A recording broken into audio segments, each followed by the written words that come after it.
አዳም በስጋና በመንፈስ መካከል ሳለ ገና ነብይ ነበርኩኝ አሉ።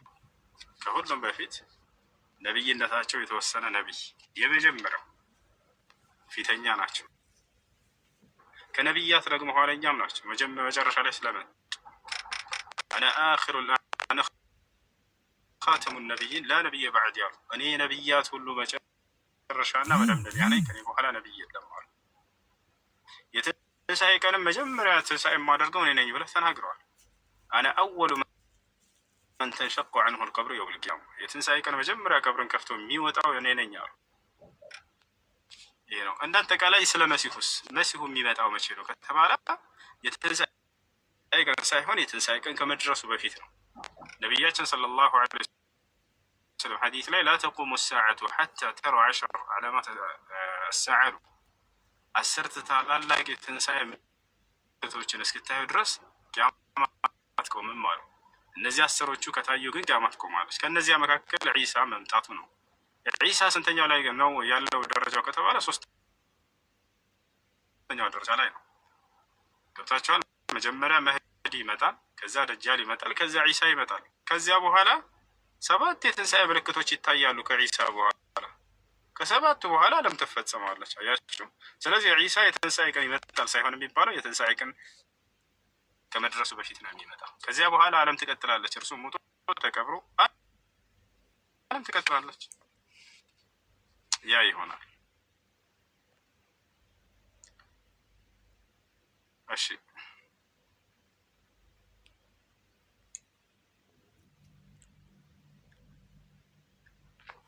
ጓደኛዬ አጠገቤ ናትና ለዛ ትንሽ እሷን ግራ ገብቷታል። ታናግረኝሽ ትፈራለች። ለምንድን ነው የምትፈራ? ክርስቲያን ናት አይደለ? አዎ። እሺ ታናግረኝ። ማናገር ከፈለገች ካልፈለገች አናስቀም። ችግር የለውም። ማዳመጥ ብቻ ነው የምትፈልገው። ትፈራለች። እሺ ዓለም ሰላም ነው? እንዴት ነሽ? ሰላም ነው፣ እግዚአብሔር ይመስገን አለን። እሺ ጥያቄ ምናምን አለሽ? እኔ አዎ አለኝ፣ ግን በመጀመሪያ እኔ እንድታሳይኝ እፈልጋለሁ። ከዛ እኔ እጠይቃለሁ ያልገባኝም ማለት ነው። እሺ ማለት እኔ አሁን እጄ ላይ መጽሐፍ ቅዱስ ምናምን የለኝም። ገባህ? ችግር የለውም። አብሽሪ። ጥያቄ ናቸው እና በዚያ ላይ እናወራለን። ማወቅ የምትፈልጊው ነገር ምንድን ነው? ኢየሱስ ክርስቶስ ስለሱ እንድናወራ ትፈልጊያለሽ? አዎ ችግር የለውም። እኔ እሰማሃለሁ፣ አንተ ግን አውረኝ። እኔ ስራ ላይ ስለሆንኩ በኤርፎን እያዳመጥኩ ነው። ከዛ ያልገባኝም ደግሞ እኔ እጠይቃለሁ ማለት ነው። ኢየሱስ ክርስቶስ መልእክተኛ ነው። ዮሐንስ ወንጌል ምዕራፍ 17 ቁጥር 3 ላይ ሲናገር ወደ ሰማይ አምላክ ሆይ አንተ አንድና ብቸኛ እውነተኛ የሆንክ አምላክ ነህ፣ እኔ ደግሞ አንተ የላከኝ ኢየሱስ ክርስቶስ ይህን ያውቁ ዘንድ ይችለች ዘላለማዊ ሕይወት ይላል። እንግዲህ ኢየሱስ ክርስቶስ እዚህ ቦታ ላይ አምላክን አንድና ብቸኛ እውነተኛ አምላክ አንተ ነህ ብሎ ገልጸውታል። ወደ ሰማይ ቀጥ ብሎ ሻል አባት ሆይ አንድና ብቸኛ እውነተኛ አምላክ አንተ እንዲሁም የላከውን ኢየሱስ ክርስቶስን ያውቁ ዘንድ ይችለች ዘላለማዊ ሕይወት አለ። ኢየሱስ ክርስቶስ ምንድን ነኝ አለ? መልእክተኛ ነኝ አለ። የማን መልእክተኛ? የዛ የአንድና ብቸኛ የሆነው አምላክ መልእክተኛ ነኝ አለ። አይ እኔ ከአንተ ጋር የሥላሴ አካል ነኝ መለኮታዊ ባህሪ ያለኝ አላለም በፍጹም። ይልቁንስ እኔ መልእክተኛው ነኝ ነው ያለው። ይህ ነው ያን ኢየሱስ ክርስቶስ ልክ እንዲሁ ዮሐንስ ወንጌል ምን ይላል? እኔ ከራሴ አንዳች ላደርግ አይቻለኝም ይላል። ያው ምንም በፍጹም በራሱ ማድረግ እንደማይችል ይገልጻል። ታዲያ ማን ነው የሚያደርግለት ከተባለ አምላኩ ነው የሚያደርግለት። አምላኩ እንደሚያደርግለት ተገልጿል ወይ? የሐዋርያት ሥራ ምዕራፍ 2 ቁጥር 22 ላይ ጴጥሮስ ምን አለ? እናንተ የእስራኤል ሰዎች ወይ ይህን ንግግሬን ስሙ፣ የናዝሬቱ እግዚአብሔር በእርሱ በኩል ባደረገለት ድንቅ ተአምር ለእናንተ የተገለጠ ሰው ነበር አለ። ይሽ ያን ተአምር ሁሉ ሲሰራ የነበረው የአምላክ ስራ እንጂ አምላክ ራሱ ሲያደርግ ነበር እንጂ ኢየሱስ ክርስቶስ የእሱ ስራዎች አይደሉም። እግዚአብሔር በኢየሱስ ክርስቶስ በኩል ባደረገው ተአምር ይላል አድራጊው አምላክ ነው።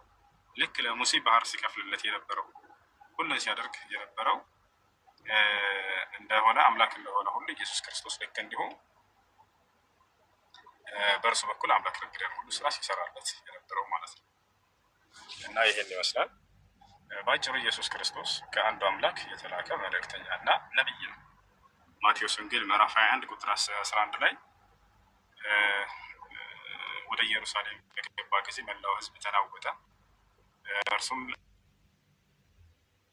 ነቢዩ ኢየሱስ ነው አሉ አይነት ነገር ይናገራል። ሕዝቡም እርሱም ባዩ ጊዜ እርሱ ከገሊላ ናዝሬት የመጣ ነቢዩ ኢየሱስ ነው አሉ እና በዘመኑ የነበሩ አማኞች ሕዝቦች ነቢዩ ኢየሱስ እያሉ ነበር የሚጠሩት። ነቢይ ነው፣ መልእክተኛ ነው፣ ልክ እንዲሁ አምላክ አንድና ብቸኛ እውነተኛ አምላክ እንደሆነ ተናግሯል። ሌላው ዓለም ኢየሱስ ክርስቶስ አምላክ እንዳለው ራሱ ቃል በቃል ይናገራል። እንግዲህ አምላክ ካለው እሱ አምላክ አይደለም ማለት ነው። ለአምላክ አምላክ ሊኖረው አይችልምና ገብቶሻል። ለአምላክ ሌላ አምላክ አለው ከተባለ ስህተት ነው። አምላክ አምላክ የለው። ኢየሱስ ክርስቶስ ዮሐንስ ወንጌል ምዕራፍ 20 ቁጥር 17 ላይ ወደ አምላኬ ወደ አምላካችሁ አድርጋለሁ እያለ ቃል በቃል ይናገራል። ልክ እንዲሁ ኤፌሶን ምዕራፍ 1 ቁጥር 3 ላይ ኤፌሶን ምዕራፍ 1 ቁጥር 17 ላይ የኢየሱስ ክርስቶስ አምላክ ይባረክ ይላል። አየሽ፣ ኢየሱስ ክርስቶስ አምላክ እንዳለው ቃል በቃል ይናገራል መጽሐፉ። አምላክ አለኝ ካለ በቃ እሱ አምላክ አይደለም ማለት ነው። አምላክ አይደለም እሱ።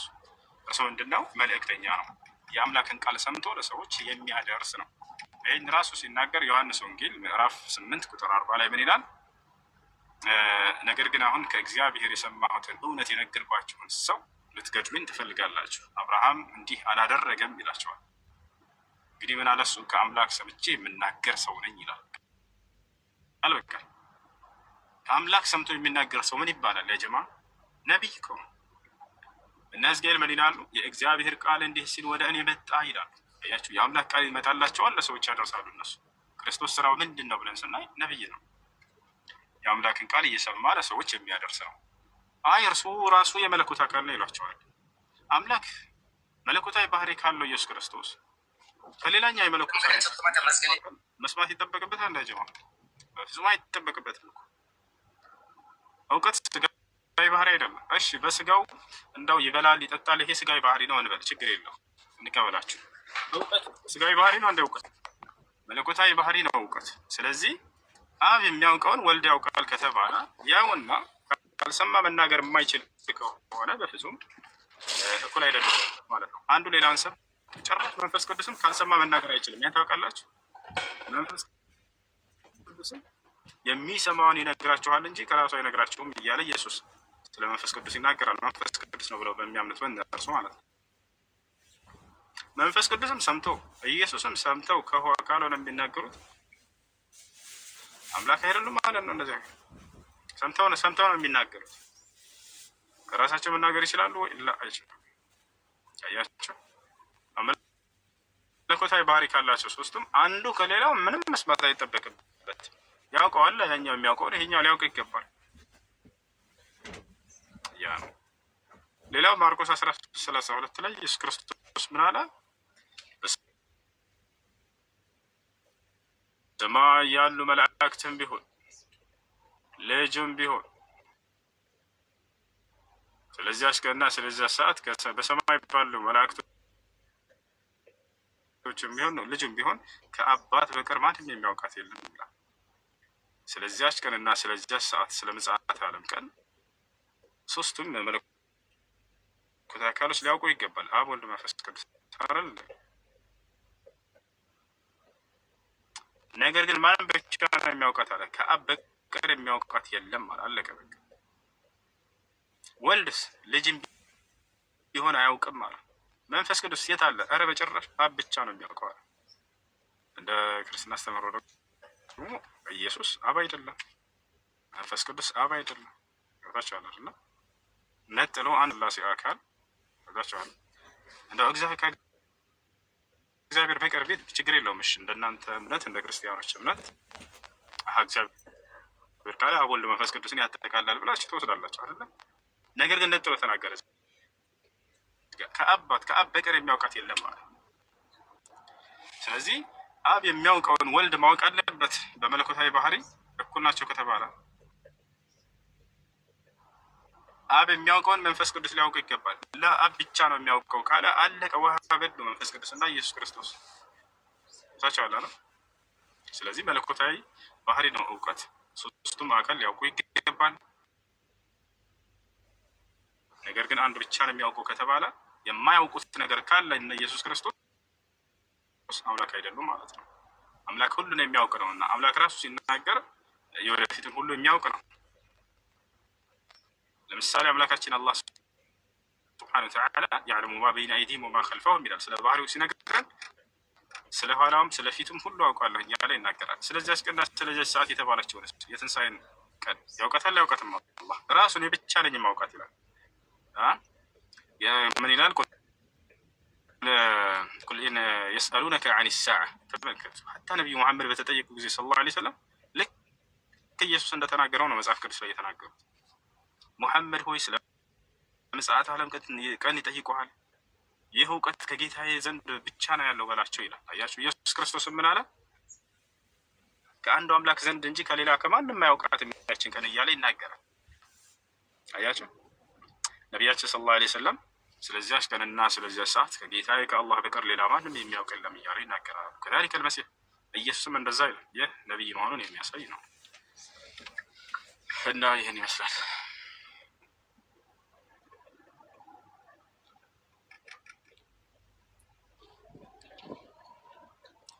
እሺ፣ ከላይ ያለው ጆን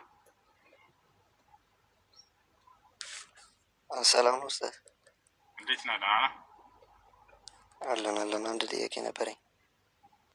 እሺ፣ ያን ጥያቄ ትመልሰዋለህ። ኢየሱስ ክርስቶስ ለምንድን ነው ስለዚያች ቀንና ስለዚያች ሰዓት የማያውቀው? አምላክ ከሆነ ሊያውቅ ይገባል አይደለ? እኔ እንኳን በዚህ ጉዳይ አይደለም የመጣሁት። እሺ፣ በቃ ጥያቄ ምንድን ነው? ፈጣሪ ማን ፈጠረው ነው ጥያቄ። ኦኬ፣ ፈጣሪ ብለህ እስከተናገርክ ድረስ ፈጣሪ የለውም እነርሱ። ፍጡር ካልክ ግን ፍጡር ፈጣሪ አለው። ፍጡሩን ማን የፈጠረው ከተባለ ፈጣሪ ነው። ፈጣሪን ማን የፈጠረው ተብሎ ግን አይጠየቅም። እሱ ስህተት ነው። ፈጣሪ የለውም እና ራሱ ፈጣሪ ነው። አምላካችን አላህ ሱብሓነሁ ወተዓላ አላሁ ኻሊቁ ኩሊ ሸይእን ይላል። እኔ አምላካቸው አላህ የሁሉ ነገር ፈጣሪ ነኝ እያለ ይናገራል። ያ ነው ዛሊኩም አላሁ ረቡኩም ኩሊ ሸይእን ይላል። ይህችሁ እኔ አምላካቸው አላህ ነኝ የሁሉ ነገር ፈጣሪ ነኝ እያለ ይናገራል። የሰው ልጅ የፈጠረው ሰማይን ምድርን አጋንንት እንዳለ መላእክትን ሁሉን የፈጠረው እርሱ እንደሆነ ይነግረናል። ወልጃነ ኸለቅናሁ ሚን ቀብል አለ። ጅኖችን ከዚህ በፊት ፈጠርኳቸው ይላል። ወለቀድ ኸለቅነል ኢንሳነ ይላል። በእርግጥም የሰው ልጅን ፈጠርኩት ይላል። አርረሕማን ዐለመ አልቁርአን ኸለቀል ኢንሳን ሰውንም ፈጠርኩት እያለ ይናገራል። ሰማይና ምድርንስ አላሁ አለዚ ኸለቀ ሰማዋት ወልአርደ ፊ ሲተቲ አያም ይላል። እኔ አምላካቸው አላህ ማለት ያ ነኝ ሰማይና ምድርን በ6 ቀን የፈጠርኩኝ እያለ ይናገራል። እንዳለ ሁሉ የፈጠረው እሱ እንደሆነ ቃል በቃል አላህ ሱብሓነሁ ወተዓላ ተናግሯል። ይሄ ነው።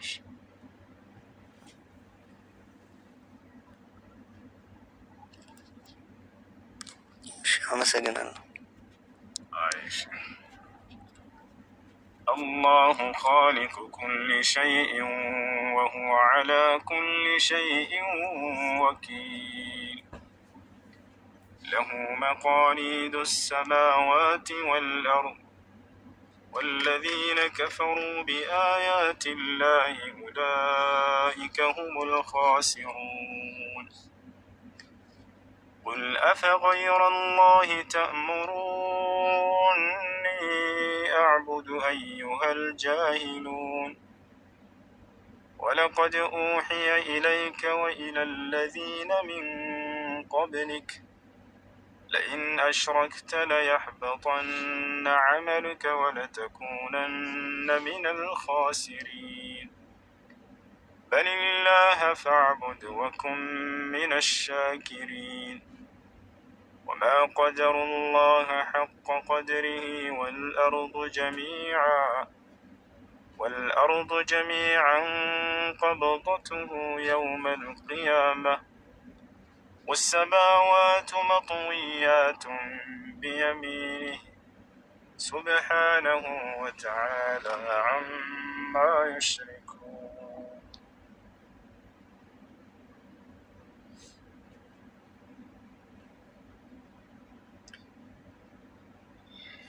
አንቴ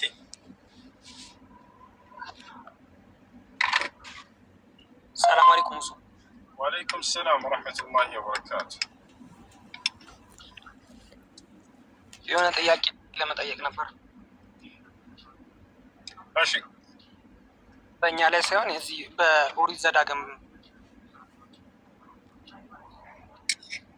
እሺ ጥያቄ ፈታ። ኦሪት ዘዳግምን ማን እንደጻፈው ይታወቃል እንዴ? እሱን ለማወቅ ነበር።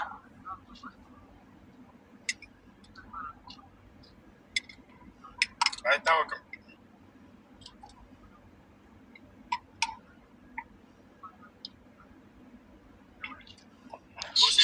ያው ግራ ስላጋባኝ ነው። ሙሴ ነው ብሎኝ ነው። አንድ ከኔ ጋር ተከራክሮ ነበር። ሙሴ ነው እና ግራ አጋባኝ። ሙሴ እንዳልሆነ ሞተ ስለሚል ሞተ ስለሚል ዘዳግም መጨረሻ ላይ ሄዳ ቁጥር 5 ላይ ስለ ሙሴ አሟሟት ይናገራል። ሙሴ ነው የጻፈው ካሉ መቼ ነው ይህን ጻፈው ብሎ ጽፎት ነው ወይ የት ቀብር ውስጥ ነው ይሄ ጻፈው ብለህ ጠይቅ። የት እንደሞተ የት እንደተቀበረ ይናገራል። ሙሴ ስለ ሙሴ እየጻፈ ማቴዎስ ስለ ማቴዎስ ይጽፋል። የሚገርማቸው ማቴዎስ ወንጌል ምዕራፍ 9 ቁጥር 9 ላይ ኢየሱስም በባህር ስር እያለፈ አንድ ማቴዎስ የሚባልን ሰው አገኘው እና ተከተለኝ አለው ይላል። ማቴዎስ ስለ ማቴዎስ እና ይህን ይመስላል። እሺ ሙሴ ነው ካሉ ያንተ ያቸው ሙሴ እንዳልሆነ ብለን እንዳሳያል። ጀዛከላሁ ወያኩም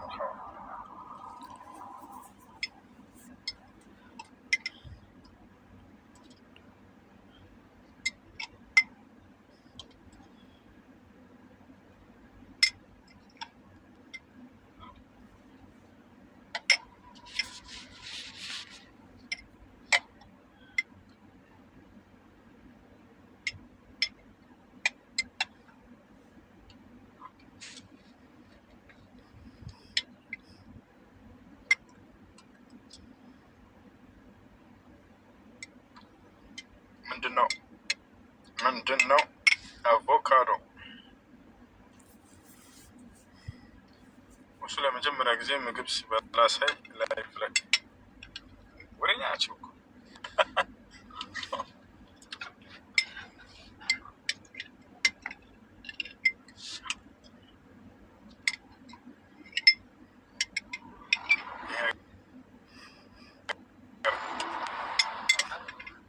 ይኖራል። ለቀጣዩ ምናልባት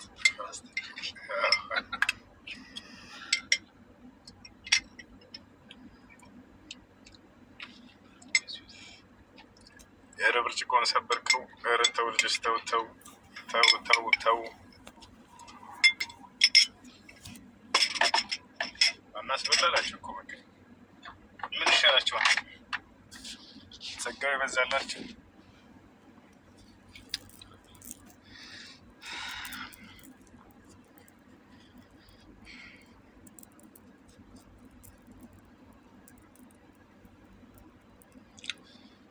والسماوات مطويات بيمينه سبحانه وتعالى عما يشركون. ሁሴን እንድሪስ ፍሬንድ ነው እንድሪስ ማለት ሁሴን እንድሪስ የሚባለው ልጅ ነው። እሱ እንድሪስ የትኛው እንድሪስ?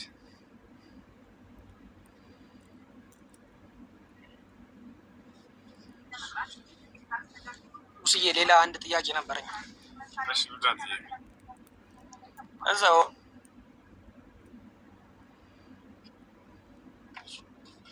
ምን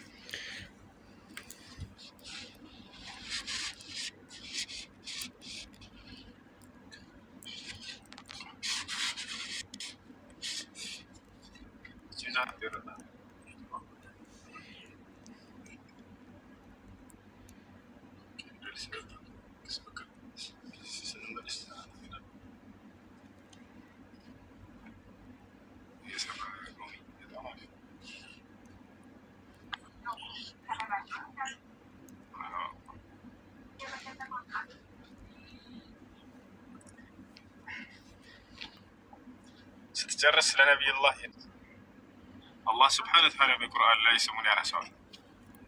በሱራ መርየም ላይ በማርያም ምዕራፍ ላይ ወዝኩር ፊል ኪታብ ሙሐመድ ሆይ በዚህ በመጽሐፍ ላይ ኢድሪስን አውሳላቸው ይላል። ኢነሁ ካነ ስዲቀን ነቢያ እርሱ እውነተኛና ነቢይም ነበር አለ። ወረፈዕናሁ መካነን ዐሊያ ከፍ ያለንን ቦታ አነሳሁት ይላል። ከፍ ያለን ቦታ አነሳሁት በሚለው ላይ ሁለት ሀሳብ አለ።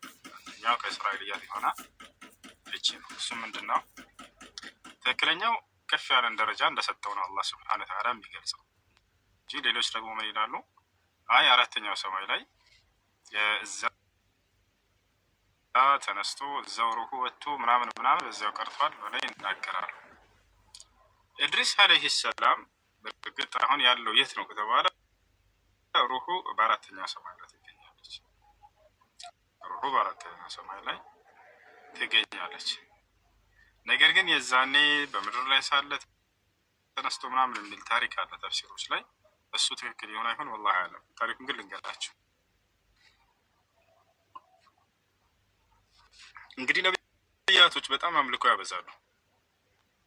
ኢድሪስ አለይሂ ሰላም በጊዜው ከማንም በላይ አላህ ስብሐነ ወተዓላ የተገዛ ነቢይ ነው።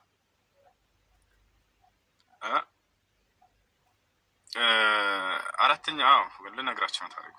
ይሄ የሚወራውን ታሪክ ማለት ነው በተፍሲሮች ላይ የሚገኝ እሱ ምንድን ነው? ኢድሪስ አለይሂ ሰላም በጣም አምልኮ ያበዛል፣ አላህን ይገዛል። የመልካም ስራችን ደግሞ ወደ ሰማይ ሲወጣ ጊዜ መላእክቶች ይመለከታሉ። ይህን ሲያይ ከመላእክቶች መካከል አንድ መልአክ በጣም ተደነቀና አምላክ አላህ ሆይ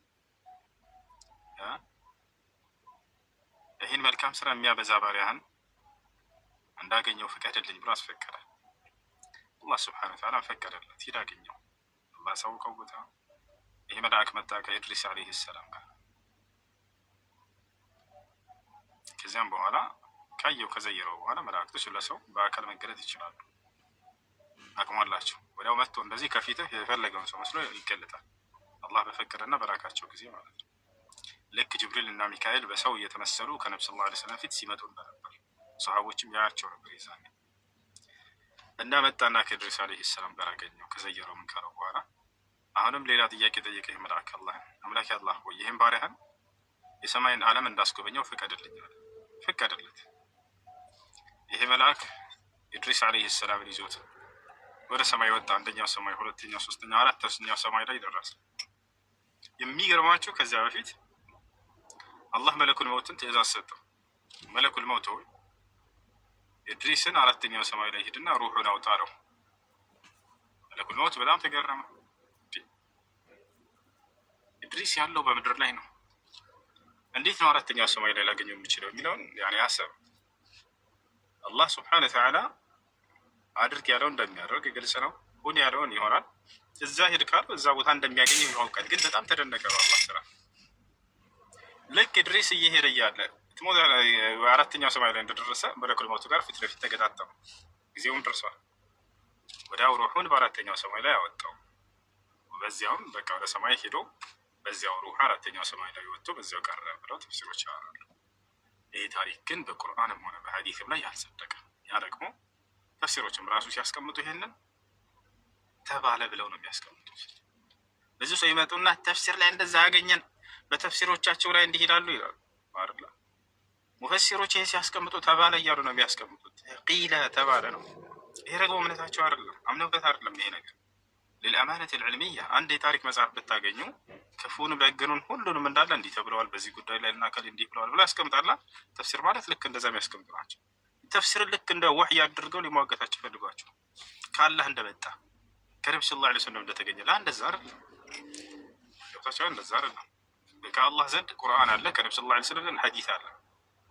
ይሄ ነው ኢስላምን ሰውየው በተቸ ከፈለገ ሁለቱን ያንሳና ይጠይቅ። ማንኛውም ጥያቄ የሚያስተች ነገር ነው። አገኘሁኝ ካለ ማለት ነው። ታቻለ አይደል? ያ ነው እንደ አጠቃላይ ኢድሪስ አለይሂ ሰላም በዚህ ሁኔታ ነው ያለው ይላል። እሺ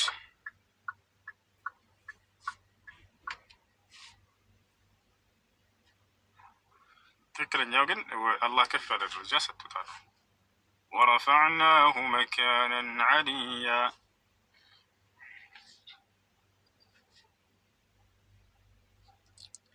እሺ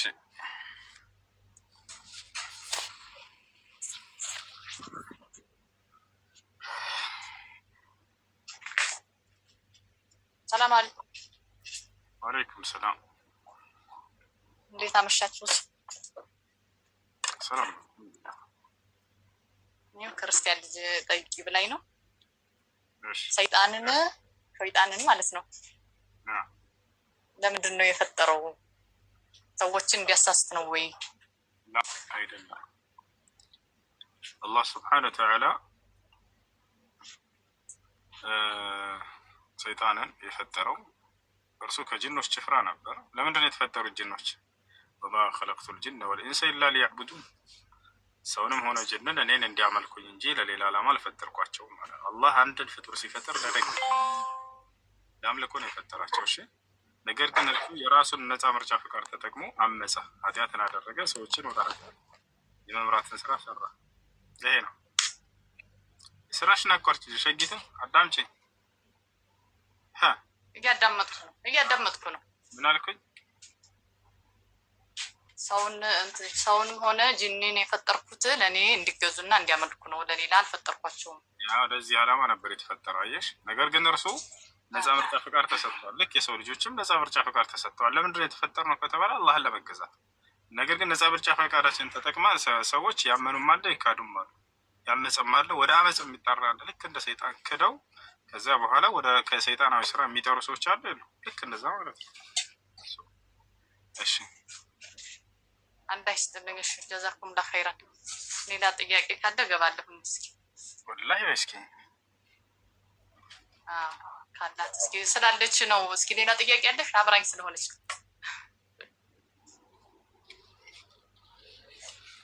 እሺ ቴዶ ከላይ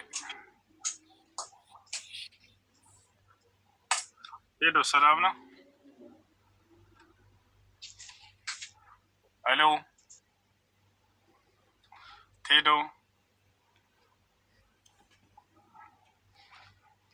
ቴዶ የጌታ ሰው